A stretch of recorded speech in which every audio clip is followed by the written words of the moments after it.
A very good morning. Welcome along to Ireland M and Virgin Media One and Virgin Media Play. It is the 3rd of December, and here's what's happening on today's show. Well, the 34th Dáil is complete with all 174 seats filled. There we have hoisted galore. Coming up very shortly, we're going to be discussing the political party's pathway to power. This is my favourite thing about our election, people getting hoisted in the air, whether they just bounce like a little baby. It's fantastic. Ridiculous. Should we hoist Alan a little bit later on? No. He could be the hoistee of all of us. I think it would be great. Now, as MasterChef judge and TV personality, he's got a lot going on. We're going to be finding out what's going on with Greg Wallace in just a little while on the show. And for something completely different, we're going to be celebrating 40 years of the nation's sweetheart. It is the one, the only Daniel O'Donnell. He's going to be here at 9:20. He is. Alan, what else have we got coming up? It's a lovely jacket Daniel was wearing. Now, bakes worthy of a Hollywood handshake and a treat sweet enough to become a Bake Off champ. At 8:15, we're catching up with Great British Bake Off winner Georgie Grasso. Plus, we're learning how to make the Yuletide gay without breaking our bank accounts with last-minute Christmas budget tips at 7:45 this morning. Now, Derek has landed in Mayo. Derek, what's happening in Mayo this morning? Yes, good morning, Anne. All the way out here in beautiful County Mayo. No better place to be on a Tuesday morning. A bit of a cold start once again. Some nice sunshine to start, guys. Then we're going to see cloud cover bills. So we will see showers on the way here from the west, tracking eastwards across the country. So make the most of the morning, bit of brightness, the morning sunshine while we have it. Now, the beautiful market town of Newport here in County Mayo, just along the Atlantic coast. That's where we're at here this morning. And of course, running in the run up to Christmas, we've all the celebrations, and the day after that, on Stephen's Day, we have Wren Day, and it's a big tradition here in the town, so we're going to be catching up with some of the Wrens. We've Crack Ceol and all the camaraderie that comes with it. There's a big fundraiser in it of the Western Care Association, so we're going to be meeting all the gang, all the local community, and of course, we're going to be giving brush dancing a go. I've never done this one, but I'll give it my best shot. I love a bit of brush dancing. I love the way Derek says, and of course, every day he says, and of course we'll be doing brush dancing. And of course I'm going to pull a chicken from my ear, as though it's the most natural thing in the world. I love it. Now it's time to take a look at this morning's papers. We're starting with the Daily Mail, the headline there. Girl died trying to save mother in home stabbing. An 8-year-old girl was killed in an attack as she tried to protect her mother from an assault in her own home. The Mirror also leads with that same story. Its headline reads, Girl 8 stabbed to death. Gardaí in Wexford say they're following a definite line of inquiry and an investigation into the young girl's death. The Star, the Sun and the Herald are all leading with that same story this morning, and our thoughts are with that family and that poor little girl. The headline of the Irish Times leads with Fine Gael will insist on parity of esteem in new coalition. It reports that senior figures in Fine Gael are nervous that Fianna Fáil will squeeze its likely partner in negotiations on a programme for the new government expected to commence in the coming weeks. Labour TDs split over talks for coalition with Fianna Fáil and Fine Gael. That's the front page of the Irish Independent. It goes on to say that Ivana Bacik is being strongly urged in her party to ignore attempts by Micheál Martin and Simon Harris to lure the Labour Party into coalition. And finally, the Examiner goes with intensive talks to form government. It goes on to say that Sinn Féin leader Mary Lou McDonald has spoken to Labour and the Social Democrats in a bid to form a left-leaning government. Now, coming up after the break, we're going to be discussing the government formation talks. See you back here shortly.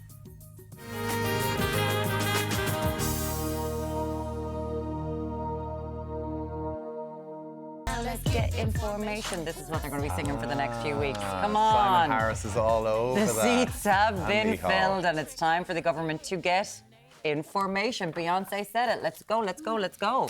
Well, here to bring us the latest on that is editor of the Journal.ie, Sinead O'Carroll, political correspondent with the Irish Sun, Adam Higgins. Good morning to you both. Get into formation. The votes are in. Fianna Fáil 48, Fine Gael 38, Sinn Féin 39, Labour 11, Social Democrats 11, and then on from there. How do you reckon it's going to play out, Sinead? I reckon Adam isn't going to have a Christmas. I reckon he'll be working the 27th, 28th, 29th of December. It'll take a while. There's a gap there, 48 to 38. Like, it's almost a whole Labour Party. It's almost a whole Soc Dem party. So, you've seen the front pages of the paper this morning. They're talking about parity of esteem. Establishing that it still needs to be parity of esteem for this stability to be able to maintain for the next 4 to 5 years. That'll be the argument.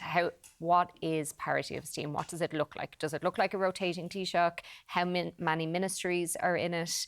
How magnanimous does Micheál Martin want to be when he's describing parity of esteem? So all of this will come into play, and as well as what ministries are deemed more senior, more important, more attractive for the parties. So there's a few things to make up, as well as who's going to be the third leg. The third leg. Yeah. So we were sitting here last week, and I'm not sure, I think it was Jack Horgan-Jones that said, listen, if Fine Gael are the smaller party, they would be crazy to go into government if they weren't guaranteed that they'd get the Taoiseach, that the rotating Taoiseach thing, because otherwise, what are they? They're a minority party, and slowly they start to bleed away. Yeah, and I don't think that the rotating Taoiseach thing will be an issue. I think they'll both agree to that, but I think it's been interesting yesterday speaking to the Fine Gael TDs are all talking about this party as theme. The Fianna Fáil TDs are keen to make the point, like, it's brilliant to go back to the Dáil as the biggest party. It's a good gap that we have over them. So I think there will have to be something that breaks Fianna Fáil's way in the negotiations, whether that's they get first pick of the ministries or how that works, or maybe they get one more in the cabinet, or however that works. But I think there will have to be something that breaks their way. But that rotating Taoiseach thing, I think, is nailed on. Well, like a 10-point difference is massive. So you'd think you get more than just first pick. Like, what are the sweeteners? What are the things that people want? There will also be things in programme for government. Like, I think a big thing has been made that there is no differences between Fine Gael and Fianna Fáil, and in terms of voting and people transferring, there hasn't been. But there are some things, like kind of smaller policy points, that, you know, Fianna Fáil will get into programme of government now that wouldn't have been there if Fine Gael were closer to them or ahead. So even like just before the election, there was a lot of talk about the Occupied Territories Bill. That's something that Fianna Fáil have wanted to do and Fine Gael haven't. So, like, you know, you'll see something like that probably, you know, I can't say it'll definitely happen, but there will be acts that will get through because Fianna Fáil have Fianna Fáil said no to Fine Gael with the rotating Taoiseach. Is there no chance they would go to Sinn Féin? No, I don't think they'll go near Sinn That's a Féin. definite Like no. Mary Lou has been talking about. So they have to go together, realistically. Yeah, no, really, those two are kind of the only options, unless Fianna Fáil actually break the other way and go Sinn Féin, which I really cannot see happening. OK, there's been an awful lot of chat about the formation then with Ivana Bacik of Labour Party. Because she has to get their approval of her membership, by the way, if she was to go into government with Fianna Fáil and Fine Gael, which of course it looks like. But then there's an awful lot of this, you know, genetic politicians, a lot of chat about who the genes are. There's an awful lot of independents whose family have been either members of Fianna Fáil, Fine Gael, or they were once themselves, that are naturally aligned to them. Yeah, the gene pool of ex-Fianna Fáilers and ex-Fine Gaelers is big, and they remain popular. Labour are interesting because Labour are divided, even in the parliamentary party. They are divided. Marie Sherlock last night said they're not going to go in unless someone else goes in with them, and I just can't see that happening. No. You know, there's no way that Labour and the Soc Dems are going in with Fine Gael and Fianna Fáil when Fine Gael and Fianna Fáil have that level of numbers, and that's not a stable government either. It's you know? not, and then your opposition is Sinn Féin and independent. Like, it doesn't. What does that become? It won't really work for anybody. So that's they're basically saying we're not doing it, but. She was saying the same thing as Ivana Bacik was saying, but in much clearer terms for the electorate and for probably Micheál Martin and Simon Harris. So I think there's probably a little bit of an internal Labour discussion. That's what's happening. They all tell us to, like, you know, cool the jets. They all have to talk to each other first, as in, like, within the parties themselves, but you know they've done that. They know that we're asking the questions. I'm just thinking, you're all those annoying children at the door when mum and dad are just trying to have a quiet pee. You're like, what's going on? What's going on? Let me in. Yeah. When the government come together again, is that December 18th? December 18th is when Any chance a decision could be made by then? No, zero chance by then. No, definitely not. I think it'll probably be February before we actually have another government. What? Remember in 2020 we were dealing with COVID, but it was May, wasn't it? Yeah, like it was 5 months last time. Yeah. Come on. Yeah. So what's the caretaker role then? Is that just you're in limbo for a couple of months? The government that we have now stay in, make the decisions, but I don't think you'll see any new policies. Nothing like that will happen. So it's kind of just, you know, keeping the reins and keeping the car on the road. Considering some have lost their seats, you know, you're kind of, when you talk about a lame duck Congress in the US, you are kind of talking about. In some ways, that gap might make it a bit quicker. Like that Fianna Fáil do have the upper hand. But is there not, like, with Trump coming in and him potentially to announce tariffs in mid-January, do they not need to have a strong coalition in place to be able to try and... Simon Harris had made that point in the run-up to the election that they need to be quick, and he wants to go and meet Trump before he's even inaugurated. So it's important that he has they make a decision he has made that thing, but I really can't see it's definitely not going to be done by the 18th of December, and I think it'll be next year before. Even Jack Chambers yesterday on the airwaves saying that no, it'll be next year. And I think the point they'll make is as well that they managed COVID through it, and like obviously there was huge decisions to be made. Now probably easier because there was less noise. It was kind of only a one thing. They didn't have to deal with multiple things at the same time, but they will probably point to that and say like, and it's going to be the same people. So it is going to be the same people. You know what's happening. And there is multiple things going on because as we're hearing from reports, I think originally I saw it yesterday first with CNN, Sinead, and this is the reports that the Lebanon ceasefire is not the ceasefire that we thought it was, that Israel have been firing into Lebanon since last Thursday, just after the ceasefire was announced. Yeah, and there have been reports that it's somewhat holding, but a ceasefire is not really a ceasefire if there's drones and explosions. Israel say it's in retaliation for Hezbollah striking, so and vice versa. So it's very hard to get to the bottom of who did it first, but they're both doing it now. So it's a ceasefire in name only by the looks of things. Yes, seems to be. And is there any hope of it actually being enacted? Because that's the thing, it seems like this tit for tat and everyone's going back to last Thursday going, well, someone did it first last Thursday, and then when Hezbollah shot a rocket in yesterday, it started getting lots more attention. Well, I think there's a report in one of the papers today that a UN source says there's been more than 100 exchanges between the two sides since the ceasefire. So as Sinead says, this isn't really a ceasefire, and I think the US and France have made this point to Israel that, this isn't what we had agreed. So whether they put political pressure on Netanyahu to really enforce this, we'll just have to wait and we know that Emmanuel Macron has a lot going on in France at the minute with their unstable political situation, and then Joe Biden, of course. And then there's the Biden-Trump thing. There is that kind of gap as well in America. So, Netanyahu has, no pressure on him. No pressure on him right now, absolutely, unfortunately. Let's move on to something a bit more bright. We got the Christmas decorations up. We can see it in here. It's Christmas in here. Would you say it's kind of 80s vibe on the colours? No, this is very classy. very 90s. It's a classy Christmas. Very like classy. Home Alone, Home Alone 1990s. Do you like the There's old... not a coloured light to be had. Were they coloured lights, the 80s, weren't they? And they're kind of like pulling out the kind of... and tinsel. And they had tinsel and they had glass on the lights, which were amazing. Oh, yeah, like the little triangular kind of diamondy ones. Yeah. And the concertina, plastic tinsel-y sort of cool decorations you put in your 4 ceiling. in 10, according to this new survey, reckon that Christmas was better back in the 80s. Well, the music was definitely better, wasn't it? You've got Wham and the Pogues. Yeah, that's much better than now you've got sausage roll Christmas or what whatever. I laughed at this is like people who were children in the 80s were like, Christmas was better in the 80s. I'm like, yeah, obviously it's for children. That's a very fair point, because I tend to agree. Like, they're saying that they preferred their kids to have an 80s Christmas.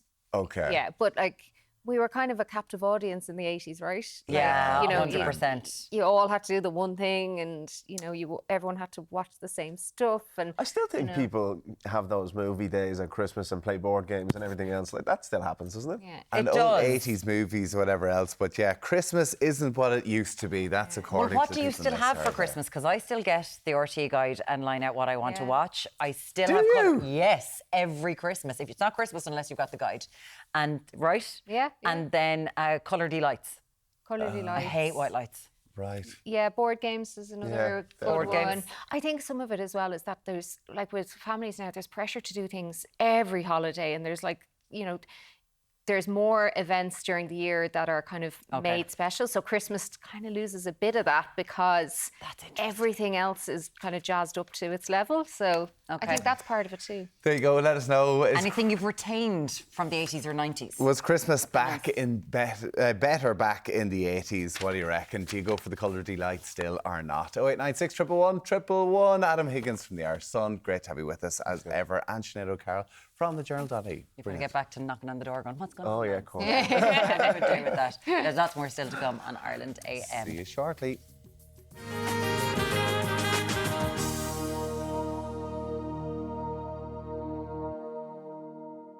Now, as well as the election, you will have seen this kind of rumble on all weekend. MasterChef host Greg Wallace, he has stepped down from the show following several complaints of misconduct from people who worked with him on it. Yes, joining us with an update on this is Daniel Bird, Assistant Showbiz Editor of The Mirror. Good morning to you, Daniel. Thanks so much for joining us this morning. Can you give us a bit of an update for people who aren't aware of exactly what's going on with Greg Wallace?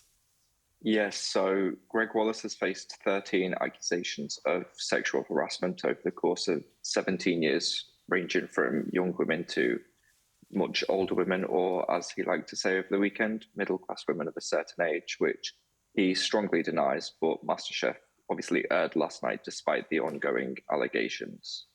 Now, were these allegations made to, obviously the show is on the BBC, but it's made by an outside production company, right? Banjay TV. Yeah. Have these been formal allegations made, okay, you need to do something about this fella? Is that what's going on here? Because we know that Christy from Location, she was kind of out talking about, oh yeah, I heard him say awful stuff and it was terrible, but she did that personally rather than making an actual allegation to the TV company. Yeah, so we heard over the weekend the likes of Kirsty Walk and Penny Lancaster made formal complaints to both the production company and the BBC, but they said they have no idea if any investigation was carried out at the time. Okay, so he's been quite vocal on social media about this, and I see that he's actually had to rescind or apologise for some of the comments talking about middle-class women. But what has he been saying on social media? Yeah, so over the weekend, he said there has been a string of allegations made by a select number of middle-class women of a certain age, which did not go down well at all. And yesterday, he was forced to issue an apology and said he was in the wrong headspace when he made the initial post. So when he did this, here we go. Women of a certain age. So Greg Wallace, married four times, doesn't like middle-class women of a certain age. When some of these allegations were made against him, these middle-class women of a certain age would have been a much younger age, actually, because they go back quite an awful long time. And a lot of the chat around the press is that, people who are a little bit older feel empowered to do that, because when you're younger and you're trying to break into an industry, you have to put up and shut up and just get on with it, right? Yeah, exactly what you said. Over the weekend, Emma Kennedy, who appeared on the show in 2012, claimed that she saw Greg put his hands behind the bum of a young female producer or assistant and said, "What?" which to me doesn't sound like a middle-aged woman. Yeah, no, and there's also allegations that he walked onto set completely naked, except with a sock covering member, asking for female younger production staffs, their phone numbers. So this is sort of an awful lot what's going on. His PR team seem to be very unhappy with the things that he has come out. And this has been discussed in the House of Commons by government. It's been brought to Keir Starmer. Yeah, so yesterday we saw 10 Downing Street issue a statement slamming Greg's misogynistic comments, which I didn't expect it to go to Parliament so suddenly, but I guess given the level of it and the fact it's the BBC again, something had to be done centrally. Are these complaints quite recent? Because it's going back 20 years. Why is it coming to light now? Because 13 complaints over a 20-year period, it's not great, obviously, given what we're seeing with the BBC and some of the people that have been scrutinised in the last while. Why is this all coming to light now? I think once one person has the courage to speak up, obviously going so public about their experience is going to encourage more women to speak up, because then they know they're not doing it alone. So I think it just takes one person to sort of set the spark, and then a lot of people have come forward, as we've seen. Is this leading into a big investigation into BBC practices, given the likes of what happened with broadcaster Hugh Edwards and what we've seen with Strictly Come Dancing as well? Yeah, so we now know that there's an official investigation and lawyers have been drafted in to help with the ongoing investigation, and anybody who has experienced any negative things with Mr. Wallace have been encouraged to speak to the lawyers involved with the scandal. Now, this is sort of an open secret, that some people would say it's playful banter, you're only having the banter, it's only a laugh. And other people are going, it's actually really, I just don't want to hear him talking about his sex life with his wife or threesomes or whatever it is he's been talking about on set. So what sort of repercussions will this have? Because MasterChef The Professionals was on television last night with the producers and the BBC saying, listen, this can change people's lives. Like these are chefs, it could change their lives. So they felt like they had to go ahead with it. So what's going to happen to Greg Wallace? I mean, from my point of view, it's obviously been a huge PR disaster for him, and I very much doubt any broadcaster would want him on screens at the minute. But I think if he stops with the social media posts and the investigation is carried out, if he's eventually cleared of it, it could mean he's back on TV big time, whereas I can't see that happening anytime soon. Okay. I know Greg Wallace has denied all allegations. We see an investigation is ongoing, so we will see what happens in the future on that one. Daniel Bird, Assistant Showbiz Editor from The Mirror, thank you so much for joining us this morning. We really do appreciate it. 0896 111 111. Did you watch MasterChef? Would it make you stop watching MasterChef, whatever is going on there? Let us know. We'd love to hear from you. Alan is standing over there at a big television screen. What's coming up next, Alan? Well, Miriam, what's coming up next? We're going to learn how to cut the costs to make sure that the man in red doesn't put you in the red this Christmas. We'll see you back here in a few minutes.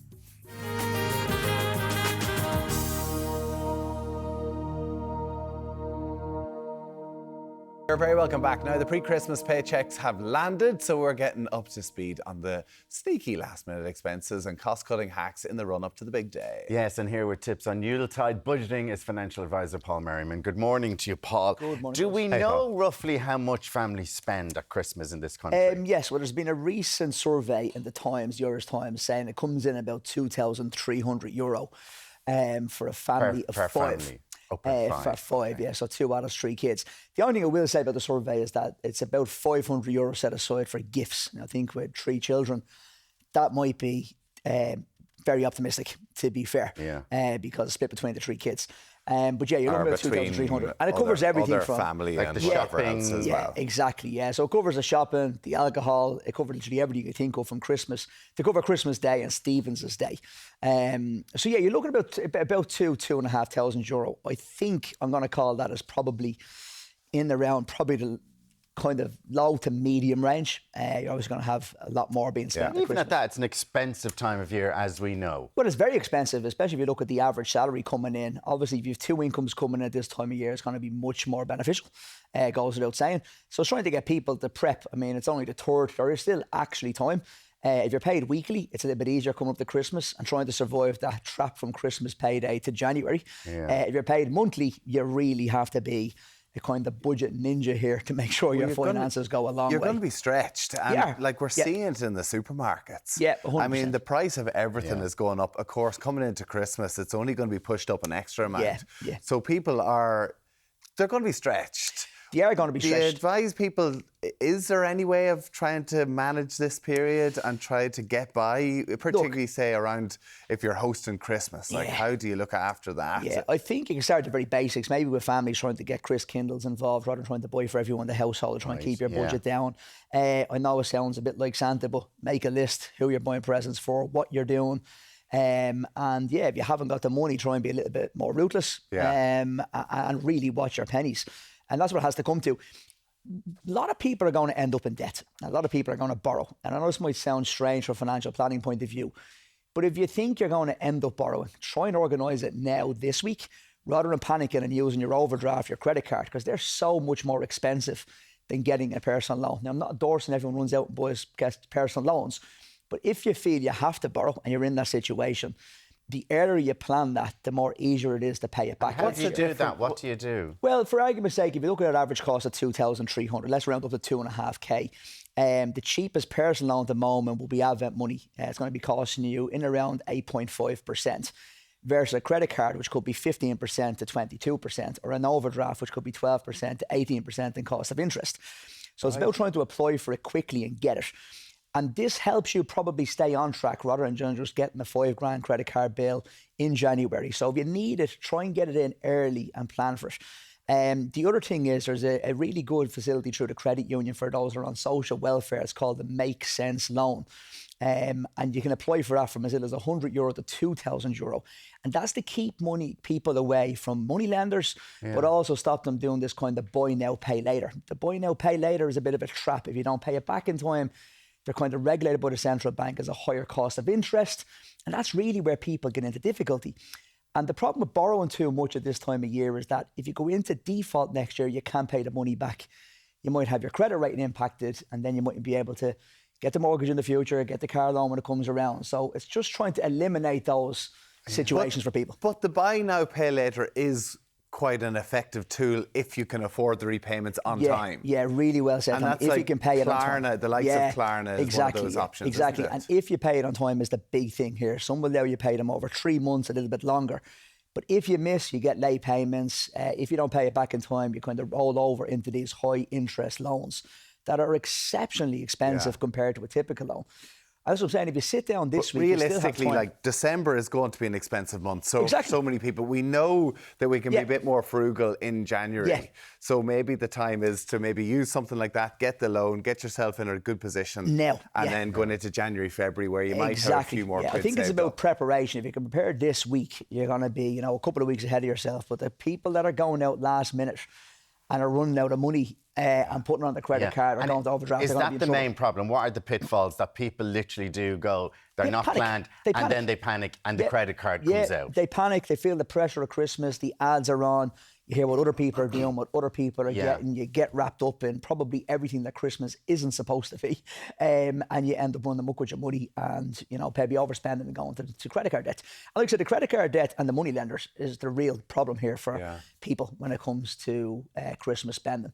In areas, one thing that I know a lot of people use is the likes of Revolut that would have like these side pots. Yeah, they're great. That's a perfect thing. Yeah. Now, it's probably a bit late for people who haven't set them up, but you can set them up, say, for next year. 100%. Where extra spend and it puts money aside. Yeah, I'm usually on this couch every January talking about we have the Savings Challenge, which is putting €1 aside every week and increasing it by €1. Yeah. And it gets you to €1,378. That's after 12 weeks, 52 weeks after 12 months. So, but again, people are going to get their wages this week, and some are going to get paid in the middle of the month. So it's trying to make sure that you can budget it well and make sure you don't run into difficulties. Don't forget, you have your expenses in January coming as well. You mortgage, rent, because that December paycheck, especially if you're monthly, you get paid around the 15th of December. Yeah. You have 6 weeks. You've got a big Christmas spend and then January to get through. So what would you say then when you get the money in, like say if you, a double family, a couple, the money's there. Do you sit down, spend an hour, sit down and go, okay, this is what we have. Exactly. These are the outgoings. Yeah. We know the mortgage, everything has to be paid. So what do we do with this? Yeah, that's exactly what you need to do, Alan. And I think what you have to do then is assess this week if you haven't got enough. And if you haven't got enough and you need to borrow, get it in place this week. And like I said, I'm not advocating everyone to borrow, but if you're going to borrow, do it as early as possible and plan the borrowing rather than doing it at the last minute, because the last minute would really hammer you, because you're going to be looking at overdrafts, credit cards, and they're all ridiculously expensive. What was that best loan account that you said out earlier on? Revolut are the lowest at the moment. If you go on to actually a really good site for everybody, is CCPC. That's the Competition Consumer Protection website. You can do a loan calculator there. So that's €2,500. It's just over €212 for repayment over 1 year. That's what it will cost next year. €212 per month to pay that back if you want to do it. Revolut are the lowest. I think Bank of Ireland come in slightly second. But yeah, CCPC is a good place to go. And for anyone that's struggling on social welfare, you should be using that likes of the Make Sense loan, and that comes through credit unions. Okay. But if you were with the credit union and it wasn't part of that loan, credit union loans are how much? Well, it depends on the credit union. This is the other thing. Really? So always go to the CCPC. If you're going to be borrowing, just make sure you're getting the lowest interest. That's all what it's about. Different credit unions? Different credit unions, different rates. And it's not always necessarily cheaper than what you'll find in some of the retail banks or the likes of Revolut these days as well. Yeah. Very, very interesting. But we know it's going to be such a tough time for so many people out there. And if you are in need of some specific financial advice, make sure to check out mabs.ie. Paul Merriman from AskPaul.ie. Thanks so much for Thanks, that, Paul. No, very interesting. Now we'd be all getting our money and sort of go, what do we do now? Listen, Thank you so much. it's such a stressful period. Yeah, like, it there's really so is. many things that a lot of people are going through a difficult time at the minute with the cost of living crisis. So do let us 0896 know, 111 111. Up next, we've a foodie-fueled hour on the show. We're also going to meet the winner of this year's Great British Bake Off and creating a crowd pleaser Christmas breakfast. See you in a minute. Beautiful. Yeah.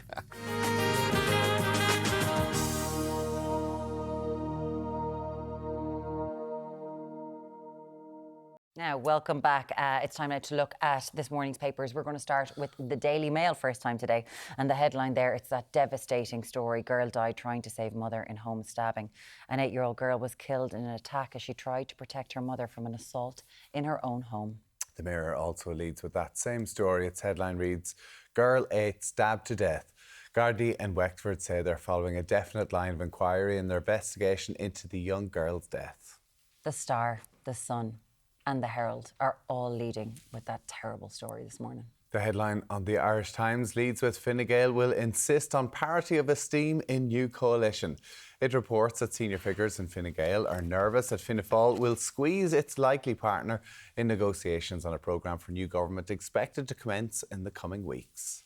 Labour TD split over talks for coalition with Fianna Fáil and Fine Gael. That's the front page of the Irish Independent. It goes on to say that Ivana Bacik is being strongly urged by some in her party to ignore attempts by Micheál Martin and Simon Harris to lure the Labour Party into a coalition. And finally, the Examiner goes with intensive talks to form government.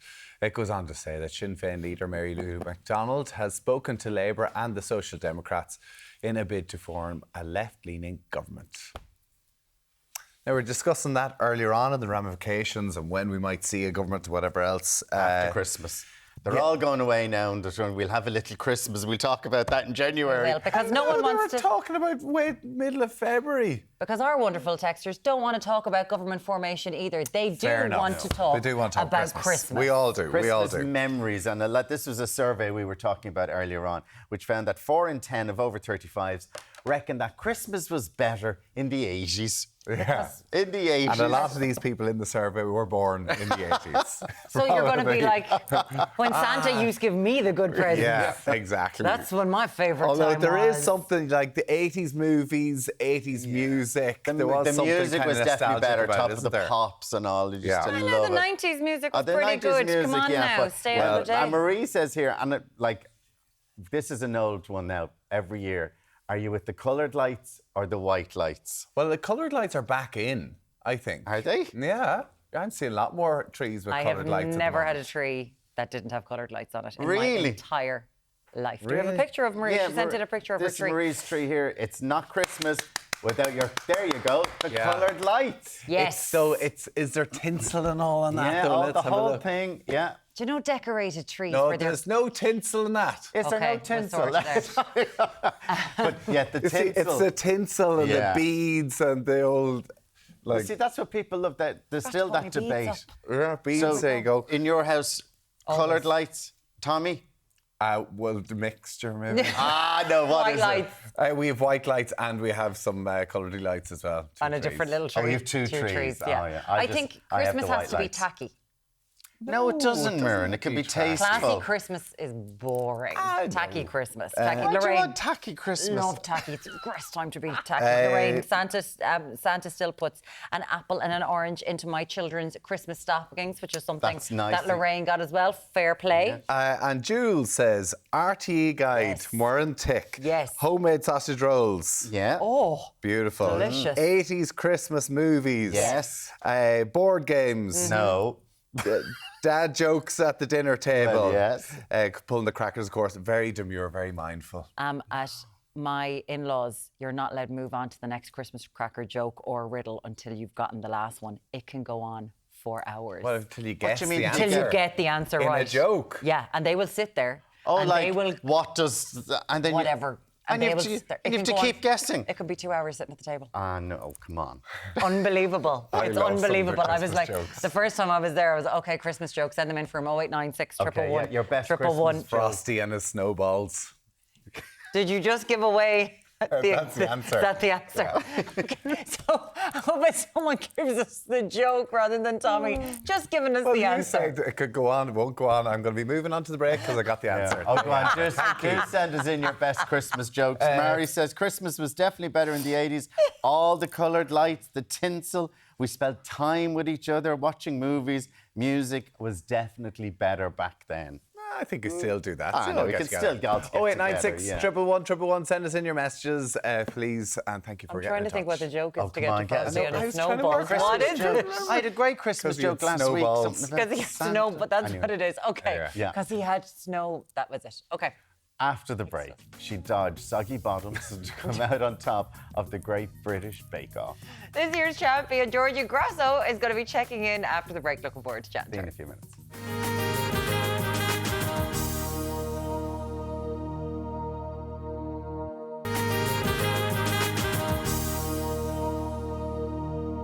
Now, the most delicious TV show of all time, The Great British Bake Off, has crowned a new champion. Oh, and she was fantastic. It was such a good series. But before Georgie Grasso reveals the perfect recipe to win Britain's top baking show, let's take a look at her crowning moment.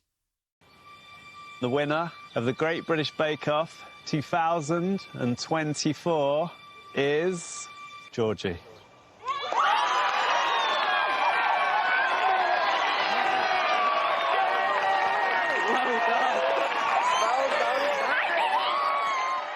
My God, you can get some height on that bounce. Good morning, Georgie Grasso. Good How are morning. you? Good morning. I've lost my voice, but I'm really good, so I'm glad to be here. We were just sitting there going, Jesus, is that from all the drinking when I went out? She's like, no, I've had the flu. I've had the flu. I've had the flu. Georgie, come on, let's go back, because this was during the summer. What was it like when Noel read out your name? I love watching that clip. It never gets old. And everyone was so good throughout the series. We honestly didn't know who was going to win on that day. So I just went to complete jelly. My legs went, and I was in complete and utter shock. But I was just so proud of myself because I actually stuck to something and did it. I mean, it's incredible. And we were saying it was recorded in the summer. It was like May, June. How did you keep that secret? How did everybody keep that secret until the end of November? Yeah, well, I only told about 8 people, and I'm very good at keeping secrets. And I just know I really wanted my friends and family to enjoy watching it, especially because I knew I'd won. I was like, I really want them to get scared on the parts that I did bad on and think, oh, is she going? So it was just really nice to watch them watch the show. But the kids struggled a bit. I think my 4-year-old kept telling people I'd won. So I was saying, no, Mummy won the technical, not the show. So I Love it. Yeah. In 20 years' time, your daughter's going to be like, you gaslit me, Mum. How dare you do that? How dare you? Can we talk about why you, going to apply for a show like this? Because we have seen the standards. I've gone back to series 1. And the standard then and the standard now, you're all like professional bakers in week one. It's unbelievable. Were you intimidated going into it? Yeah, absolutely. I think I've always wanted to apply for the show because I've always baked. But then when you watch it and you see people making these showstoppers and it's not something you'd make at home, that really put me off. And then I saw an advert asking for Welsh contestants. I thought, right, just do it. Let's just apply. And you really do learn as you go along. They don't expect you to go in at the level that we are, even on week 2 or 3, because you learn every single week.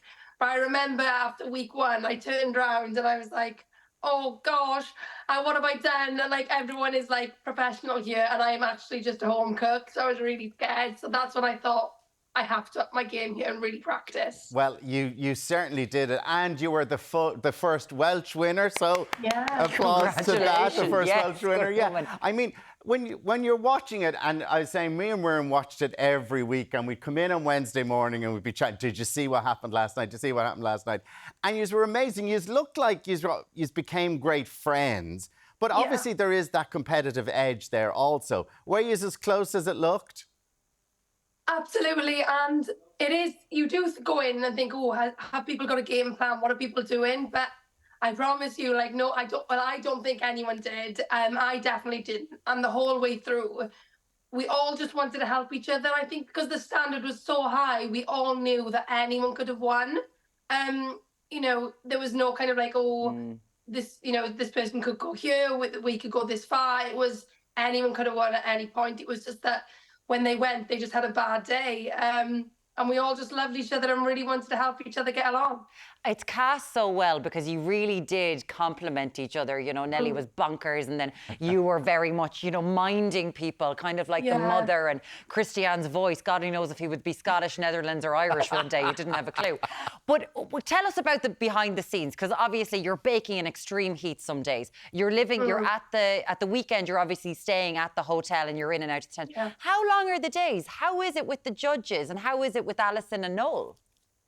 Yeah, they're long, long days, and that's something I think I didn't expect. I thought, you know, a technical takes an hour and a half, the signatures this time, so I thought we'd maybe be there 4 to 6 hours, but we were there 12 to 14 hours some days filming over 2 days, so there's a lot of filming that's narrowed down into the hour. The judges are just the best, and, you know, they're not there the whole, you know, 14 hours, but they're there and they pop in and out, and sometimes it's when you want them there, sometimes it's when you're busy and you don't want them there, so it's like, But it's just, yeah, it's really fun, and the day goes really quick, so you don't feel, it's not a drag, you know, you just enjoy every moment of it. And you say that you probably don't want them there, like when Noel and Alison come in and they're chatting to you and you're there frantically working away. But there was a couple of times throughout the series where you did have a bit of a wobble.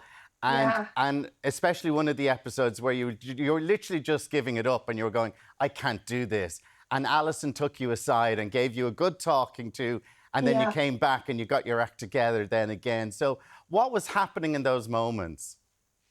Yeah, that I really am thankful for Alison in that moment. So that was the semi-final, and I think that week, it was definitely the hardest week compared to the final. I enjoyed that week, but there was so much pressure I put on myself to get it right. So I was practicing the croissants. I made about 200, 250 croissants that week at home to practice. So I was completely exhausted. I was leaving to go up to Newbury at 2, and I'd finished baking, I think, at 12, because I really wanted to get it right.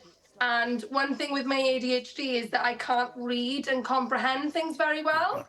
So I think with all the fatigue on top and the stress of the kitchen, I went to read this instruction, and I was reading it, but I just couldn't understand what it was saying at all. And then I thought, well, if I can't read it, that's it. So I just went, oh, I'm going, that's it. I'm going to stand here. And I had a little strop, and I thought, that's it. And then Alison came over and she was like, don't you dare give up now. You know, I've been where you are. You'll kick yourself. And I thought, right, okay. So then one of the team came over and read the instructions out loud to me, because I find that easier when it's read to me rather than, you know, the words jumbling up and things. So I was really appreciative of that. And then I just thought, no, this is the last hurdle now. Just come on, just do it. And then I did it. Because that was it. It was in the final when you went, oh, because of my ADHD, and everyone was like, what? What's going on there? Because that's when you said, okay, yeah, I'll mention it now. Did you feel kind of relieved? Were you happy that they kept it into the final edit? Yeah, because I think a lot of times when I'm watching it, I'm like, oh gosh, what was I doing there? And I know it's just my quirkiness that comes with the ADHD.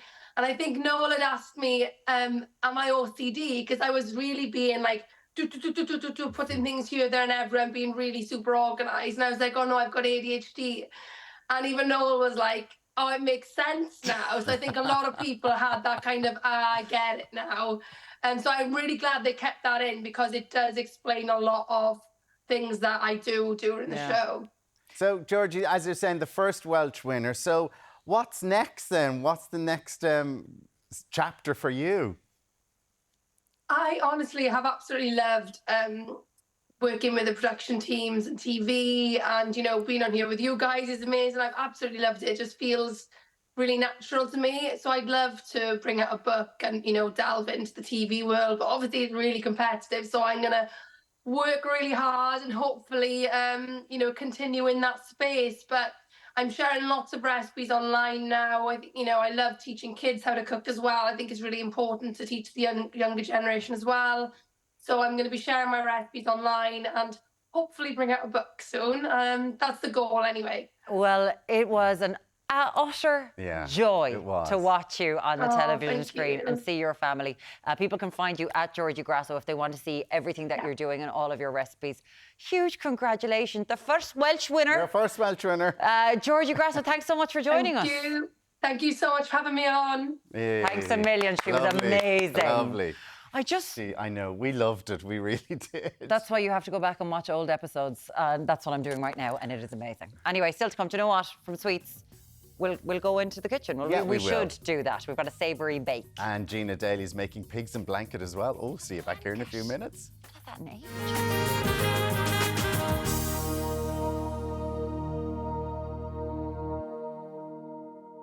Now, all eyes are on Christmas dinner, but we're making sure you start the morning. Do you know that Christmas morning you get up? To hell with Christmas Yeah. dinner when we're talking about the lovely Christmas breakfast.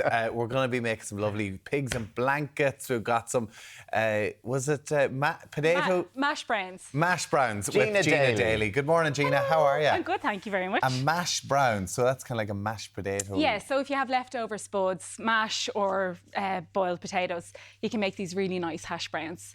So I'll show you. I would never even think to make hash browns. Yeah. And it's so and they always have leftover mash, don't you? Yeah, always. And like you can keep it in the fridge for like a day or two, and Yeah. the colder the better, because it's you want to have some texture in it, you know. Real. But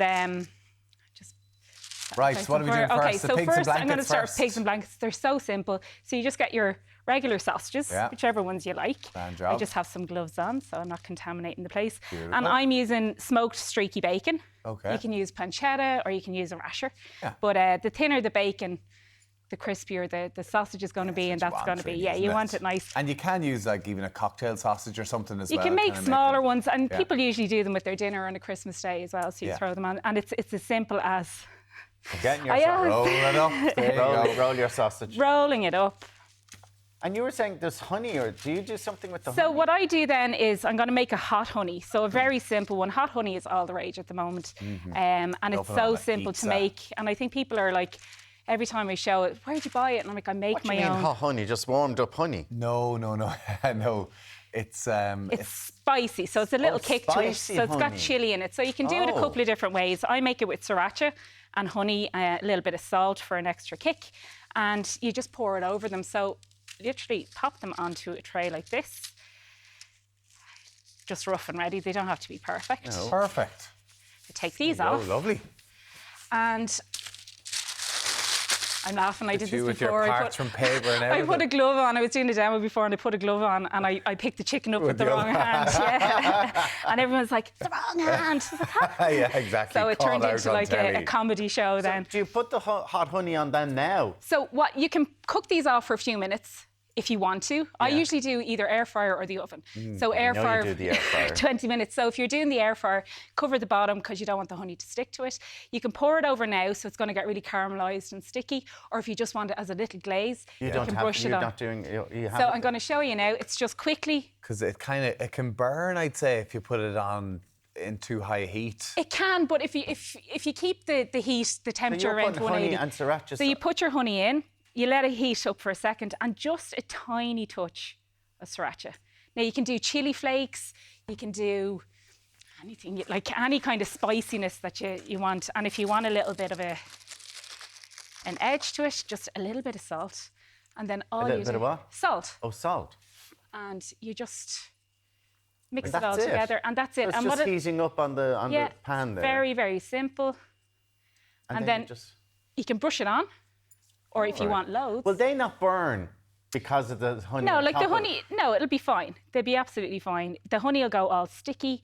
It'll give it a really nice caramelization. And pop them, wow. yeah. So that's that. That's your pigs and blankets with hot honey sauce. Okay. As How I long said, do I'll they go turn into the oven for?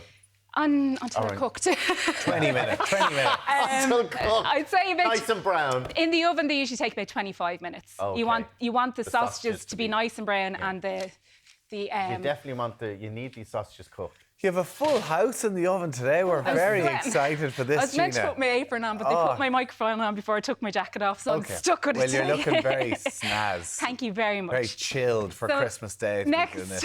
we're going to do the smashed smash browns. Okay. So these are yes, huge I'm hits excited to see this in now. my house. Okay, Yeah. so usually what I have is baby potatoes left over Right. and a load of mash. Yeah. So all you're going to do, it's as simple as take your potatoes. Uh-huh. Now, I won't have time to show you properly. And you're literally just going to...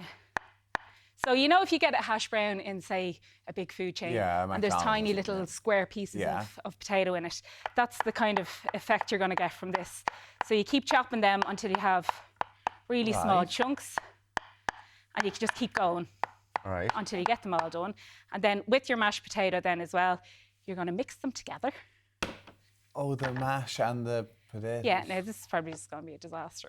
Okay, well, that's But love. That's... when you have more time, you just keep chopping them, Yeah. mix them all together, and then what you're going to get is... I didn't know that's I'm going to what have hash to put my browns are. hand in. You They're didn't know not they really... were potatoes. Well, I knew they Normally- were potatoes, but I didn't know they were like potato chunks. No, Yeah. normally what hash browns are grated potato. Oh, okay. Now, the yeah, reason that's I don't okay. like grated is because it can tend to stay soft or hard on the inside. So when you're putting them all together, you have layers and layers and layers. And when you're cooking them, the outside cooks, the inside usually stays raw. Okay. Whereas this is already cooked. And all you're going Put to a little do... bit of a breadcrumb on it then or something. Now, obviously, when they're better, all you're going to do is you're going to shape them.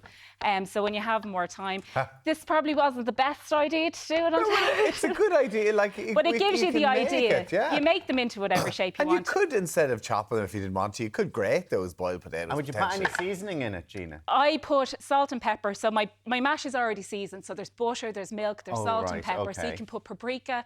You can even grate some onion into it, a bit of garlic. Oh, lovely, And then when you have all your shapes, so you'll have a load of these done. Yeah. You just brush them with a bit of oil, not the honey. The honey. And you imagine a massive tray of them. Right. Oh, it goes into the oven. Goes into the oven or the air fryer. So these take about 25 to 30 minutes in the oven, Oh. about 12 minutes in the air fryer. So when you have a bit of oil on them, they're going to crisp up like a chip on the outside. Okay, so no Yum. no breadcrumbs or anything No, like that. and Oh, like they're that, like everything else, you can season it as you wish. Okay, let's see how they But come it's out good to then. put a bit of oil on them, obviously. Yeah, a spray of oil. So because your potatoes already have butter and stuff in them, they don't need too Look at much. that. So they come out out like that. like this. So you see really crispy around the side. You see the little bits of potato when you have more time to chop them up. So you have your mash and your Oh, they look things. delicious. And then so that's the leftover mash from one day. Yeah, it's I'd have that with my dinner. yeah. You know, like Instead of chips. Instead of potatoes or chips, yeah. And then I'll show you the pigs and blankets Means you have to have mashed potato and boiled potatoes. and all roast together. potatoes and but I'd like croquettes. it. Would you not have Yeah. them instead of Wow, here's look the at pigs this. and blankets? So the So, pigs like, and blankets. Oh, look Christmas at that. morning brekkie. So Oh, I love I that. Or a actually nice brunch. added a little bit of rosemary to these just for a bit of a festive flavour. Oh, The here. glaze looks really The good on glaze it, looks doesn't it? gorgeous on it. So Here, pass So you them probably over. kind of just poured that over. I poured it So over there's and plenty into of it, yeah. sauce on it. So the honey will like it doesn't stick up. It kind of stays a No. bit watery when it's hot. Do you want one or two? And I'll have two, and I'll have a hash brown. Here, Tommy. Kiss your plate. Wow, this I love this on morning television having breakfast. I know. Because we Finally, I never get get- to Regis yeah. breakfast. We never get to have breakfast. I love And it. it's so simple, though, as well. And Yeah. your display as well this morning. You did this as well for us Yeah, this so morning normally too. on a Christmas morning, I'd have a big display like this. Kids like, why can't we have this every day? And like, know. Because it's Christmas, you it takes can't. too long. Yeah. The watermelon and everything. So you have a bit of everything there this morning. So there you go. Yeah, so nice, easy one for Christmas morning. And you can do these the night before as well and just throw them in the air fryer, throw them in the oven to heat them up, and done. You can't go wrong. There you go. Oh.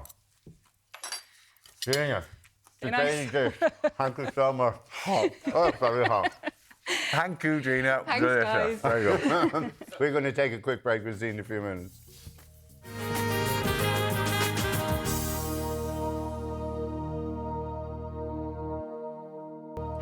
Oh, we're all happy people after Gina Daly's pigs and blankets. Gosh, she's bringing out more prices. Amazing. Now, from the impact of AI in skincare to a foul-smelling acne cure, you never know what kind of beauty news we're going to be discussing on this Brings show. her game every single time. The skin nerd Jennifer Rock is here. Hello, how Good are morning you? to you, Jennifer. It was inevitable, wasn't it, that somehow AI would get involved in skincare.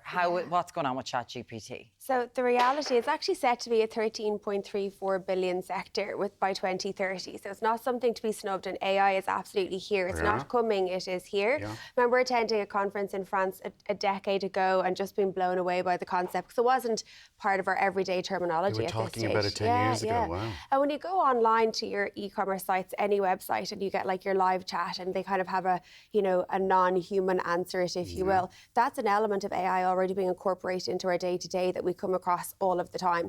What's happening now is that, example, you could take a photograph of Alan's skin through ChatGPT, and what it'll essentially come back with is, through all of the data that it has, a different recommendation or different product recommendations for you. I took a picture there earlier. Here's one you did earlier. Yes, I love this. So what's it saying? Just giving you little recommendations, is that it? So essentially it's breaking it down into your daytime and your morning and your night regime, and it's breaking it into your cleanser, your toner, your serum, your moisturiser. So it's clever. I mean, look, it has access to so much information. Of course, it knows an awful lot. I think the qualm that I would have with it is if people are leaning on it, as we're talking about it, in a dermatology sense. So if somebody has a medical condition, they truly do need to have that one-to-one conversation and be taught about their skin, about their life, about their lifestyle.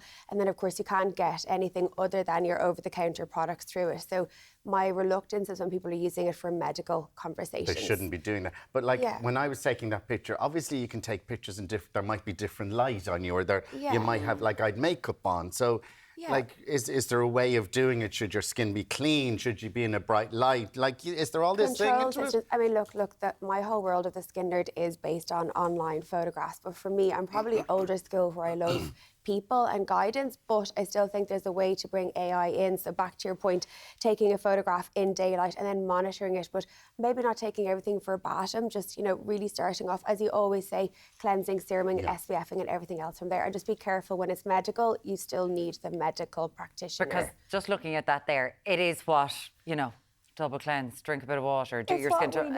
We get that. Can you just be really specific for me here now, if anyone's listening at home going, could that be? Medical conditions are like acne? Yeah, psoriasis, eczema, rosacea, essentially anything that's really debilitating you in a psychological sense, or it's something that's persistent and constant. Yes. Example, scars being left behind, inflammation, swelling, anything that's oozing. That's straight to the pharmacy, straight to the doctor, straight to a dermatologist. Thank you for that. Yeah, and we were talking about acne there. I know we were going to talk about it in a few minutes, but we might as well talk about it now. Yeah. A new treatment to get rid of acne? Yeah. So look, I don't think, unfortunately, you can't ever say you can get rid of acne unless it's in a medical capacity. And even at that, lots of my friends are dermatologists, and they would really... This is a new TikTok trend. Yeah, they'd really struggle with saying you can cure or get rid of acne. So essentially what it is basically the belief and the trend is that they put this beautiful little garlic. thing. So this is what we often associate with, you know, your dips and so on and so forth. Gina, come back over here and help me explain what garlic does for the body. But we know that it's extremely anti-inflammatory in an internal capacity. What people are now doing is actually getting the garlic, slicing it open and just rubbing it all over their face. Now, there is an ingredient in there. So we have sulfur in there, but that's what's actually causing irritation, blisters and almost a chemical burn on the skin. The joy of it is it has an ingredient in it called allicin. That's what gives it the antifungal, antibacterial, anti-inflammatory element. It's just... TikTok amazes me on a daily basis. I don't know how to politely word it other than that. There's merit in the madness. It's how they're explaining for people to do it is just so wrong. So I'll always come back to one of my favourite things in life. It's what's natural to me, is it natural to a tree? And what I'm trying to say to that is, don't always see natural ingredients to be the best. Sometimes they can actually cause more irritation with topical skincare. When something is made in a laboratory, it's controlled, it's the correct levels, and you're going to use it in the right dosage, etc. Sorry, Miriam, would you think that rubbing garlic on acne that's bad would make it worse? It can do. It can. It just irritates it. Irritate it, and it's not the controlled measure. It's just there's so many. Look, it's always weighing up the pros and the cons. In this scenario, there's more of a cons. And some people might walk up to me tonight and say, "I did it and it's fine," but that happens with everything in life. So absolutely, I'm a big believer, especially when it's acne. It's debilitating. It's a medical condition. It needs advice. Okay, I completely take that. Can you imagine the pong? Your face. Never mind your breath. I don't think anyone would mind it if they thought it would work. You know, like do it at night, going to bed or whatever. Okay. Let's move on to something else. I swear to God, Jennifer, where do these things come from? Facial dandruff. Yeah, it's a huge reality. So Facial dandruff, not to be confused with facial dryness. So people at this time of year can get just dry, taut, irritated skin. And that's, I don't want to say the norm, but it can be expected this time of the year as we get into like, you know, the heat, or the lack of heat, should I say, in the winter months. But with facial dandruff, it's otherwise known as seborrheic dermatitis. Again, it's a medical condition. So if you feel you have it, you're always best to go to the doctor. And this is, people will see seborrheic dermatitis on the top of I have it, and it's just real big, flaky dandruff pieces, right? And it can have like a white kind of head to it or a yellow kind of head to it. It can be kind of crusty. So is this your skin is flaking, is it? And it's quite, so it's flaking, but it tends to have a little bit of a crust on it almost as well. So it tends to come on areas that we have oiliness, or through hair, so through the brows, around the cheek area, into the forehead, onto the hairline, as you're talking about, side of the nose, on the back is quite common. But it's really debilitating for people, and they don't know what to do. So they're treating it as dry skin, but it actually needs medical attention. So just be aware of that. It is dandruff. It is dandruff, yeah. And it's actual dandruff. It is actually, that's what it is. So it's dandruff on your face. Example, if you look at Alan beautifully displaying your fantastic beard, a lot of men are getting it through their beard and they're seeing it as just dryness. So they're scratching it and they're putting moisturisers on. I would get it if I scratched the beard. You would get stuff coming off you, like you would just feel. Trapped oil. It's trapped oil that needs a little bit of attention. So, and it can happen, and it's usually triggered by stress and just external and internal realities happening in our lives. So it's a medical condition. The pattern of it, You got to go to pharmacy and your doctor. Yeah, and just what you could do first and foremost, particularly if it's tender and sensitive, absolutely go to the pharmacy and the doctor. But if you're noticing cycles of it, taking a note just on your phone, listing the notes in your phone saying, I'm stressed today, I'm not, or my diet was this, and this, because it's usually just trying to find out what it is that's triggering it for you. It means that nobody else can really do it by yourself. Go to the doctor, discuss how to treat it, but figuring out what triggering it is something that we often have to do ourselves. I didn't realise that it was actually dandruff on the face. My God. Oh my God. Okay, so it's different things from your dry skin. Yes. Thank you so much, as always. You're staying with us? I am indeed. Bring on the questions. Yes, Jennifer will be back at the end of the show to take your questions. So get them into us now on anything you are having problems with at the moment. 0896 111 111. Get them in as soon as you can, because she's got to go out to her car and go through oh, that'll work, that'll work. You should go to Jennifer's car. It's a treasure chest. And come to my house as well. The house is something else. Still to come on the show, Donegal's Golden Boy, Daniel O'Donnell. He's going to be dropping by. We'll see you back here very shortly.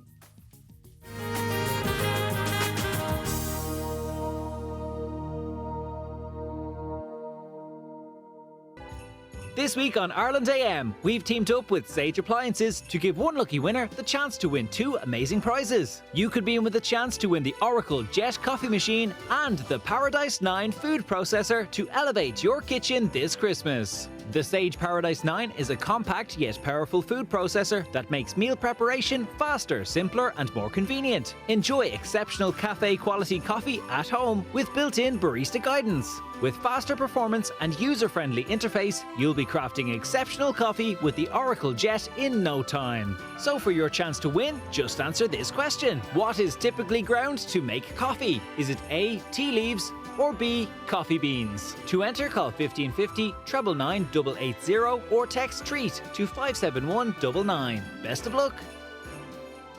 Best of luck on that fabulous treat. Wouldn't that be lovely? Lovely. Now, earlier on, we were talking about a survey that found that 4 in 10 of over 35s reckon that, you know what, Christmas and the holidays were better in the 80s. Remember the 80s? The music was better, TV was better. And all the coloured people they lights surveyed were children in the 80s and 90s. So, yeah, that is when it's better, to be fair. Definitely. Anyway, Rob has sent in a picture. What's going on here? Rob has sent us in a picture of his Christmas decorations. He's gone full 80s. He even has, the decorations on the ceiling. God, that came out like a concertina. That's what I was thinking about. Yeah. Yes. Yeah, used to, and they'd all fall down at some stage. Oh, I loved them. You put them into a centre point in the room around the light. Yep.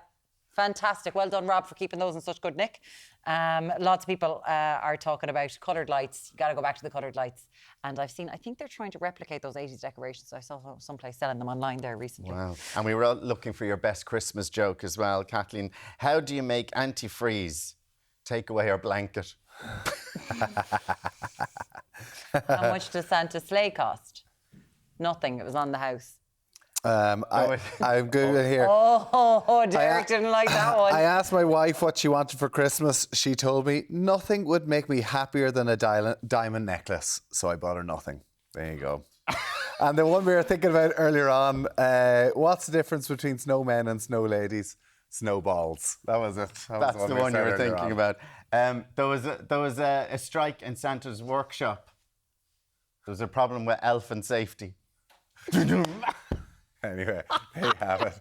Thank you for sending in your jokes as well this morning. It had all been going so well on Ireland AM for 3 years. They got through the 25th anniversary. And for some reason, on 3rd of December 2024, just all changed. Kathleen, I love your antifreeze one. That's a good one. Yeah. Well done, Take well away done. our blanket. Love it. Now keep those texts coming in. You can WhatsApp us 089 611 I bet you Daniel O'Donnell's a few good. I bet Christmas you he does. jokes. Listen, he's fully fed. He's getting a whole fry from Gila Daly, so we'll be talking to him in just a minute.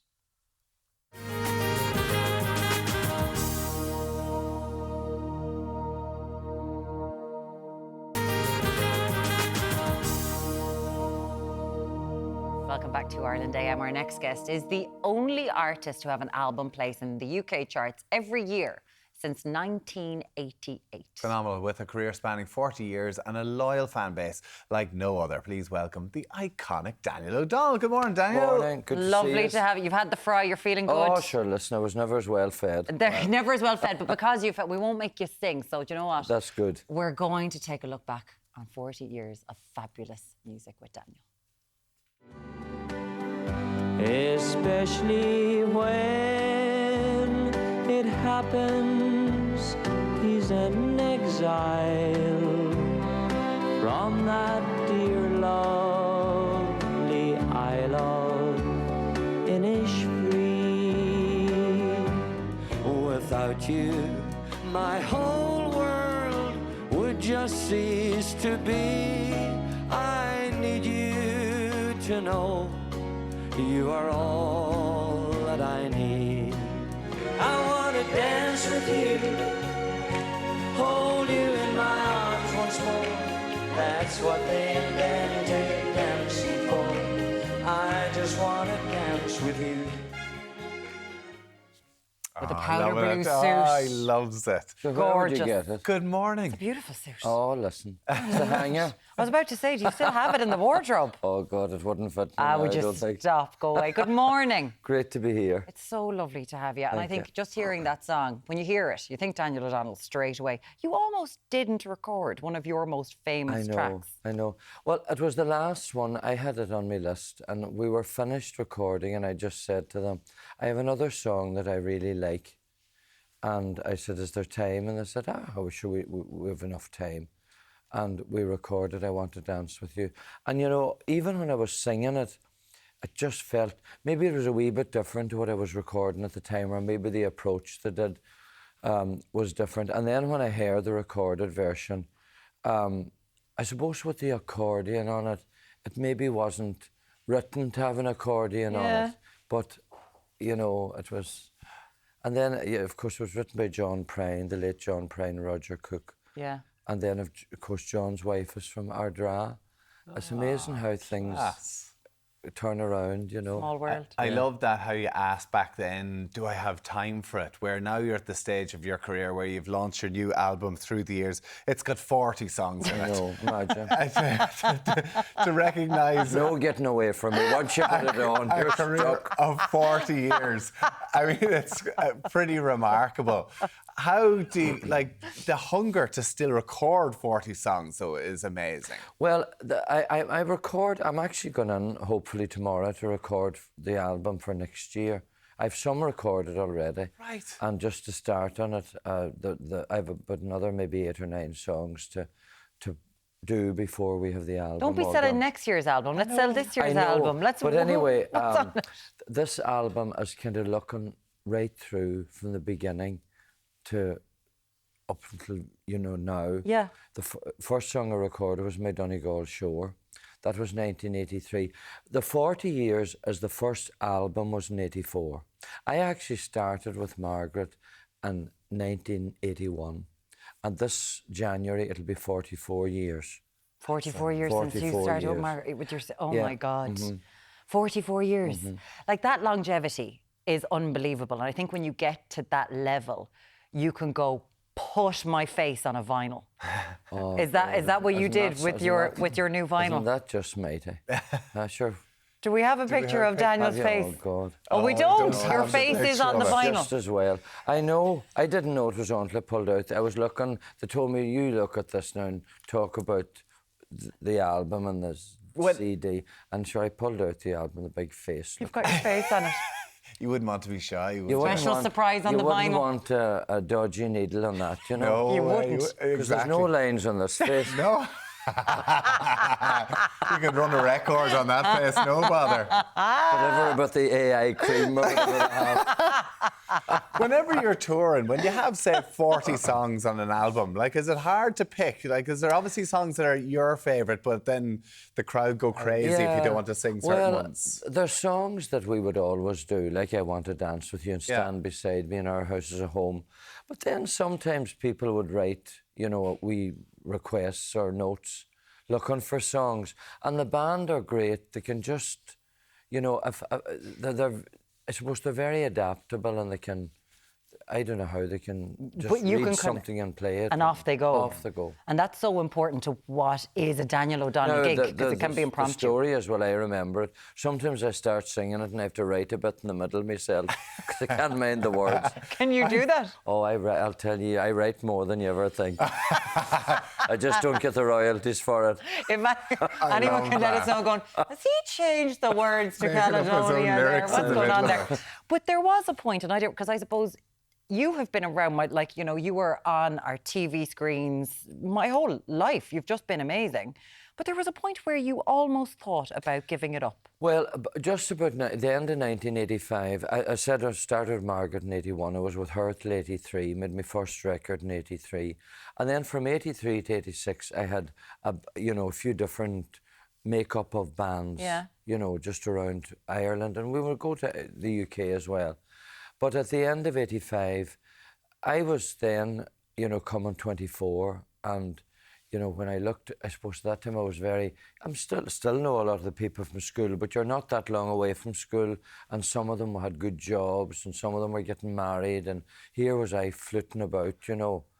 And, you know, the first show that I did in 86 then, first of all, I went to Mick Clerkin, who was the main man on Ritz Records. He started Ritz Records in December 85, and I said, I had the first album out with them, and I said to Mick, I says, you know, I said, I don't know that it's going to work.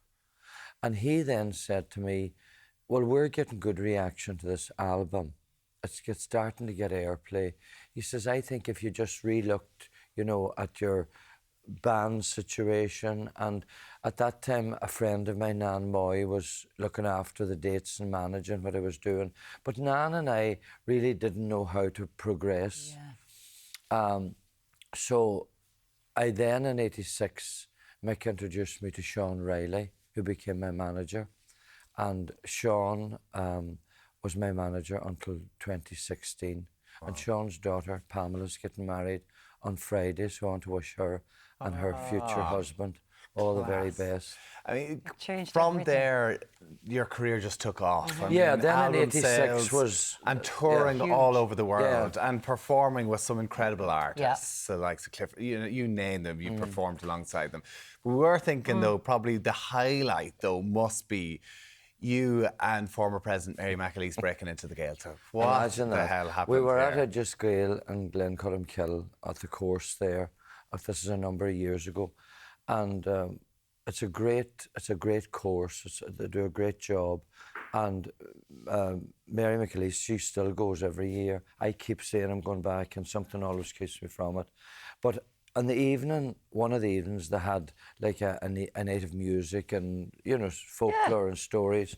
So we all went back to where the school was, and everything locked up. Whoever was in charge to open it up wasn't there. But everybody was there to do the show.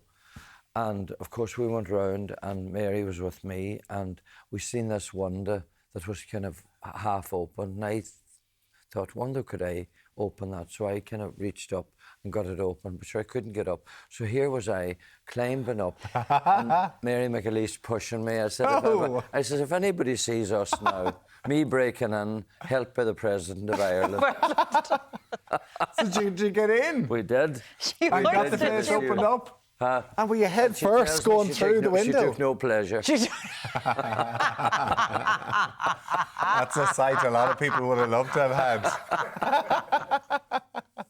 That's a sight we don't get in the calendar, isn't it? That's what she told you now. No better woman than Mary McAleese. There's obviously people who take no pleasure in you. No pleasure in you whatsoever, even though something like your calendar has become an annual event in people's houses to be like, oh my God, we've got our Daniel calendar ready to go. And on TikTok, millions of views have been racked up because of Daniel's calendar. Let's take a look. Here we go! December's big reveal! Oh my God, I'm so excited! Last of the year!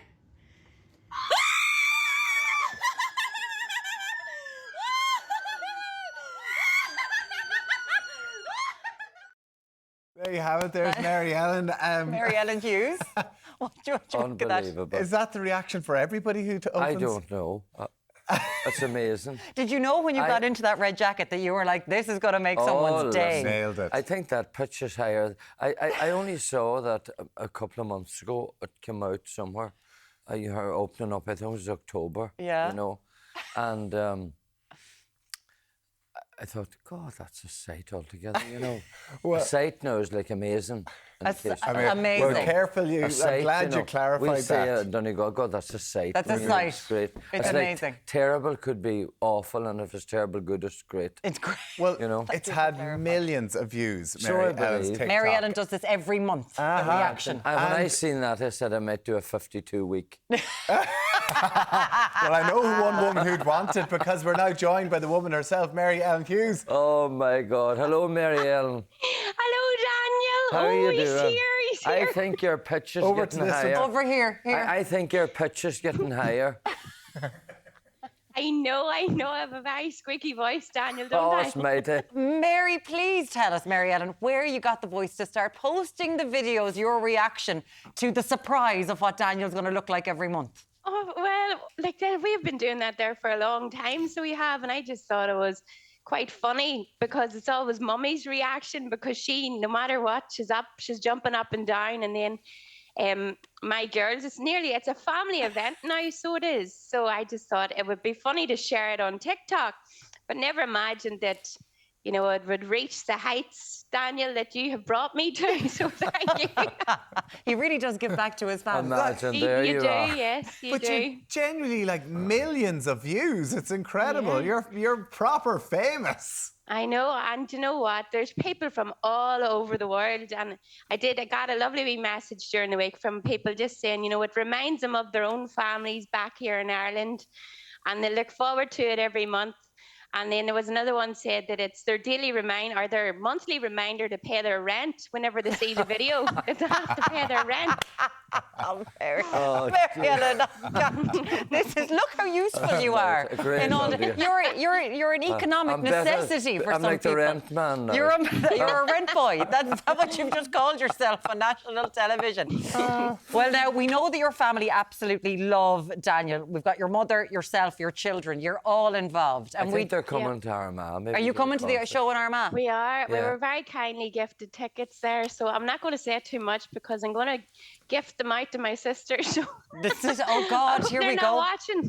Shh, it's for Christmas. So they're not watching. But we're what all- we have here. Look at what we have, Mary Ellen.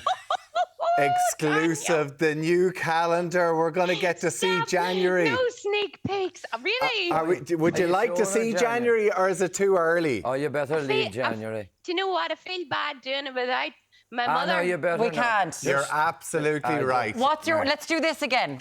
Oh, Mary Ellen. Oh no! I almost showed them all. I didn't mean to do that. Yeah.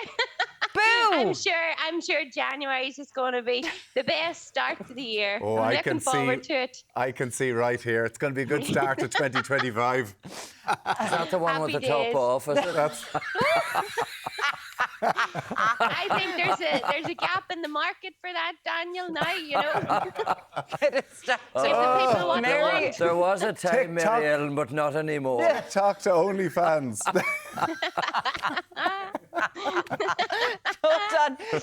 We've got Mary Ellen Hughes. Thank you so much for joining us this morning. It's an absolute pleasure. All the best. Thank God she couldn't see too much Mary, on the screen. thank you she couldn't so much. See that. That's amazing. We'll get you the calendar. The 2025, as if having the vinyl record with your face wasn't enough. I know. You've got 12 months ahead. Safe. You have a charity gig coming up, We're Daniel. doing one in December, and the Blue Haven and Kilcar and Donegal.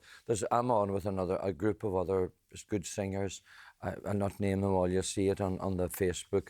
But it's in memory of a wee boy called Owen Anthony Arnold. And he passed away, and his family are raising money for different charities like cancer charities and the Little Blue Heroes, and there's 5 or 6 charities. Yeah. So if people look up on the Facebook, they'll see how to get tickets. Yeah. And then we're in Killarney. Them tickets go on sale on Friday at the INEC. So you're doing at the INEC August 29th, 30th, 31st. To be sure. Definitely. They're going on sale Friday the 6th at 10 a.m. Mary Ellen will be first in the line because she's given presents of everything to Daniel. And how do you feel? What's the name of the one that you're doing, the charity one? It's in aid of, in memory of a wee boy called Owen Anthony Arnold, it's the Blue Haven and Kilcar. Okay. And there's Grania Gaffigan and Conor O'Donnell. There's a load of different people. And it's all on the Daniel O'Donnell Facebook page. You look up and you'll see how to get the tickets. Daniel, pleasure. Listen, thanks so much for joining us. Thanks a million. Great to be here. And happy Christmas, dears. Happy Christmas. Good. Lovely to see you. Lovely. We await the topless calendar. Taking this home to Mrs. Bowe. She'll be delighted. Wait till January. Oh, I know. Watch out. I'll be tossed out. I'll tell you. Thank you, Daniel.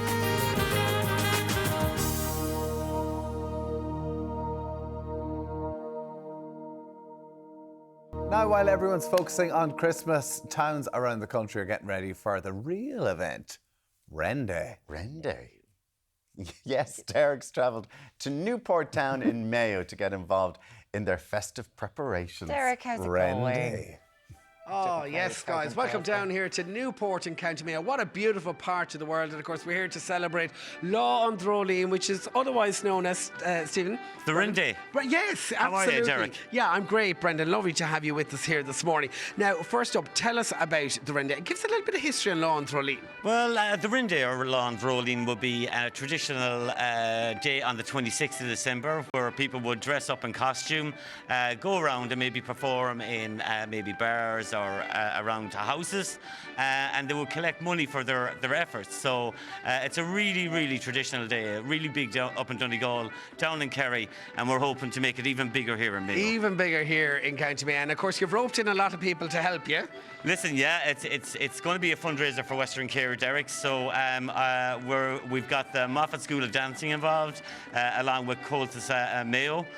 They've been absolutely fantastic. They've come on board, and as you've seen from the performances this morning, outside and inside here, it has just been an amazing event. Yeah, and I have to say the town is looking smashing. We were down out and about it earlier on this morning. It's looking fantastic and coming up to the festive season. Yeah, and I think that you got a shot of the iconic bridge there earlier on. I was delighted that you got that in because it is such an iconic feature of Newport. And listen, people in Newport have been so good to us here.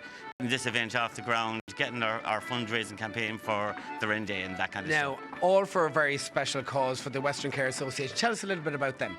Yeah, Western Care Association is an organisation that looks after people with learning disabilities and autism. We've 70 or 80 centres from north, south, east and west of Mayo, so we're a bit like Coltis. We're in every community in the county, and we just provide day services, we provide respite services, all the services that you need for people with learning disabilities. And of course, you've an iDonate page up and running as well. Yes, we set up an iDonate page yesterday for Law on Droleen, so that's gone live since yesterday. So if you'd like to log on and donate to that, the funds would be very welcome. Yeah, every little bit helps. And of course, they're all going to be dancing around this. Will you explain to me what it is, Brendan? Yeah, this is a piece that was created by the people we support at our Knock Hub over in Knock, and they just put this. Usually, you would have a wren in a cage or something, but we can't really do that now. Because of conservatism and all that kind of thing. So what we've done, they created this beautiful piece that the dancers will actually dance around in the 4 locations on the 26th of December. Yeah, a lovely bit a tradition. All right, moving over here to Sheila Moffat. And Sheila, your school is no stranger to anyone who's involved in Irish dancing because a lot of pros have come through your school. Yeah, we've been very fortunate on the competitive scene, Derek. So from that point of view, then we like to give something back. So our year is kind of split between competitive and non-competitive dancing. And you know, it's good for the children of all ages to get involved with these type of fundraising events. You're up and running since 1990, I believe. We are. It's nearly time for me to retire, I'm thinking. It's never time. So we've been very fortunate. We compete under Cumann Rinkin Ashoonta, which is CRN, and we've been very lucky in the school through the different generations. We've received many World, All-Ireland and Connaughton provincial titles. So while competitive dancing is one side of what we do, we also like to focus on non-competitive dancing. And as you said, give back to the local community. We have a couple of pros here, the boys behind us. I have a gang here behind me representing our championship class, and Abby here on my left-hand side is a member of that group as well. So between everybody in that section of the school at the minute, we've about 15 world titles between us. But if you, on the other hand, then we're very lucky. We've a lot of young little dancers coming up, and we like to get them involved in non-competitive dance as well. All right, Sheila, thanks so much for joining us. And of course, that's where it all starts. Now we're going to split the river here because we're going to chat here to Cian. Good morning to you, Cian. Morning, Derek. Cian, you were 6 times world champion, I believe. I am, yeah. I won my 6th world title this year in Killarney in June. And all the way from? Crossmolina. We're just out the road. We have a gang here from Crossmolina. Now, brush dancing. Give us a couple of tips on the brush dancing. Right, so the most enjoyable or the most anticipated piece of the whole brush dance is, of course, jumping the brush. Yes, jumping the brush, yes. So you're going to lift your leg over. Oh, shit, that's no bother to me. Yeah, no bother. And keep jumping over it. Come on, give us a cheer here. And what's the second step you're going to teach us? To go with it then as well, you need to have a small bit of rhythm. So you're just going to go hop 1, 2, bang, hop 1, 2, 3. Now I have no rhythm, but here we go. Whoa, come on, give us a cheer. Right. Dara, I'm going to hand that back to you because I think it's time to see the pros in action. Take it away.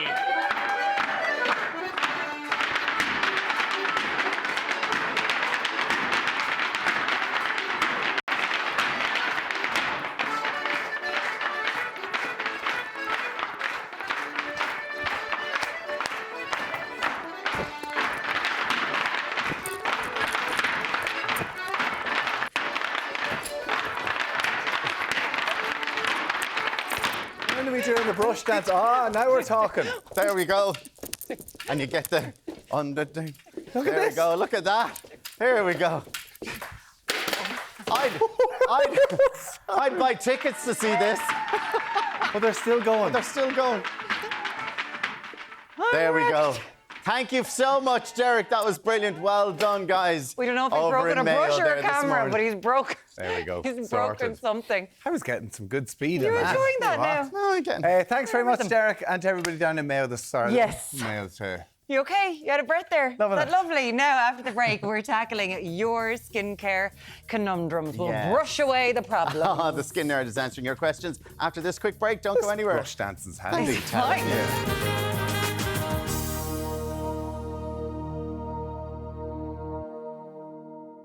You're very welcome back. Now, we've received your dermatology dilemmas and we are looking to spread some Christmas joy today by providing some festive answers. We are enter. It's not us, obviously. The Skin Nerd herself, Like Jennifer Mrs. Brock. Claus for skin. Do you like it? Yeah, It's just been such a good hour. Brush dancing, Daniel O'Donnell, and now you solving problems. It is so good. So let's get straight into it. With the viewers' questions. One says, my 18-year-old daughter, she is autistic and has sensory issues with creams on her face. Can you suggest a quick drying moisturiser with SPF? She has beautiful clear porcelain skin and I'm trying to convince her that the discomfort is worth it. But what teenager listens to their mum? Firstly, no teenager tends to listen to their mom, so you're not on your own. I do think that, and it's such a valid question, so the sensory piece and just catering for everybody, for example, even within our own brand, we're looking at the packaging and making sure that it's suitable for all hands and everybody being able to access it. So it's, excuse me, a conversation that's so worthwhile having. In particular, this question, SPF that's really quick to apply, probably a spray, but is that going to be too cold? So maybe mineral makeup is your best bet. Not that I'm saying she needs makeup, but something that's translucent, that's a nice dust all over, could be quicker to apply. So it's thinking about, like, there's creams that are light and thick, that are primer, there's powders that are perhaps be a little bit less cold on the skin, or the spray, but that could would that be a moisturiser? Yeah, with SPF, yeah? Yes, it would. Exactly, yeah. Okay. So it's just, and it's going into the pharmacy and perhaps letting her play with the different products. The best SPF is the one that you like yourself. So maybe empowering her to choose which one she wants and going the moisturiser route as opposed to the SPF route and finding one that she'll use. It's a great shout. Let her go and play with different ones and see which one suits. Very good start. Thanks, okay, we have Jennifer. another question from somebody coming in who is looking for an alternative to retinol because they're pregnant. Yeah, so firstly, congratulations. It's an exciting time, but a lot happens within your skin, and retinol is one of those ingredients that we say is a no-go for that period of time. So I'm always about championing Irish, and I'm always about championing Irish that actually is efficacious and has heart and soul behind it, and that's what this brand Nunaya is. So I've known Nicola for many a year. She just, there's so much science and everything that she creates, but this one in particular, to answer this exact question, has been 3 years in development, attempting to find what's called a bioretinol. So it's essentially an ingredient that mimics the benefits of retinol, but without the sensitivity that's often, associated with retinol. We do love retinol, but when you're pregnant or if you've quite irritated skin, you can't use it. So this is an ingredient in it.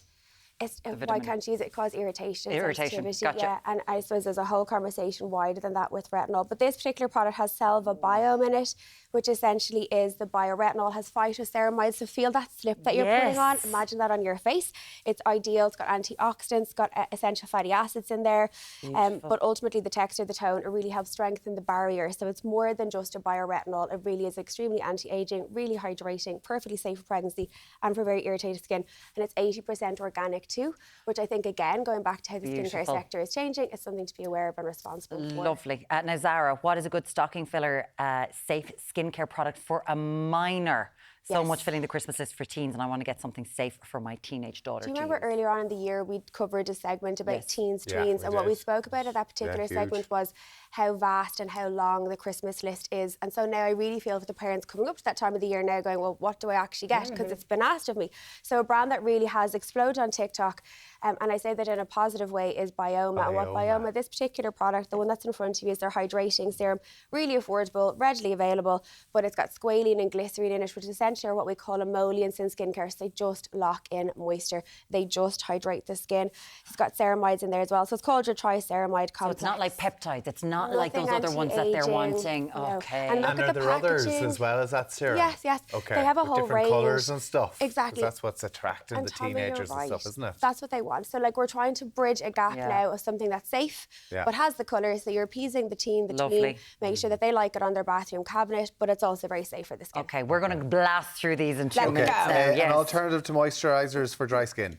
So this is two I have here in front of me. I need you to smell this lavender moor one. So this is when someone's getting out of the shower. That's the rosemary, and you can have a little play of the lavender if you like. This is deeply relaxing, beautifully comforting, really calming on the skin. A little goes a long way on wet skin. Have a little sniff of that, and then have a little sniff of this one. So you shake it, pop that onto your hand. But it's just beautiful over. Always get out of the shower, have your skin wet. Don't towel yourself completely dry. Apply it. The shea butter, the jojoba oil in it will really lock in that moisture, as we were asked. I absolutely love that. Mel, do you rate natural skincare? What could I do? My mom is in her 80s, beautiful skin, loves a little pamper. So natural skincare is something I think would take 10 minutes to answer in a segment all by itself. So what I would say is Liz Earle has coined for years what is natural skincare. So this particular pre-cleansing oil, it's a beautiful product, smells divine. It has pomegranate oil in there, ackee tree extract. It has rosehip oil, cranberry oil. Beautiful texture to it, really gentle, ideal on the skin to take off eye makeup. Particularly at Christmas time, you're putting on a few extra little bit of red lip like you have on today and so on and so forth. It is a balm. So you use this, then you cleanse thereafter. Gorgeous. And then the last one is... So we're glowy talking about, skin in a short space of time. Yes. So I have to get you to put this on the back of your hand, Muireann and Tommy. Right, so it goes on like a cream, rub it in, but wait till you see it. It actually adapts to your own skin colour. Look at the colour of that. I know. This is Lisa McGowan, Lisa's Lust List, an amazing Irish phenomenon, a powerhouse of a lady, but it's basically skincare and makeup merged. That's it's got ceramides, SPF 30. It's got your vitamin A, C and E in there. It is for someone like myself who's up out early. I don't have a lot of time. I want my skin to look fresh and dewy. I put it on and it adapts to my skin. It adapts to my fake tan. It's skincare and makeup combined. Like, it's literally sorcery. Comes in loads of different shades. You just choose the right one for you. It feels beautiful, lasts all day, and it looks like skin. From purple to a nice colour. You look That's how you beautiful, need. Tommy. As sporty I love by when I'm Tommy here. Bowen. I always take my fake tan off when I'm with Jennifer. It's But all it is. gone. Difference is right. Congratulations, sir. Yes, thank you. You can find out more on the Skin Nerd. Of course, she'll be having the chats on Instagram. Alan, what's coming up tomorrow? Well, coming up at tomorrow's show, we're rummaging through music buff David Fanning's Spotify playlist. Plus, we're tackling teeth grinding with our resident dentist. See you tomorrow. Have a great day. Bye-bye.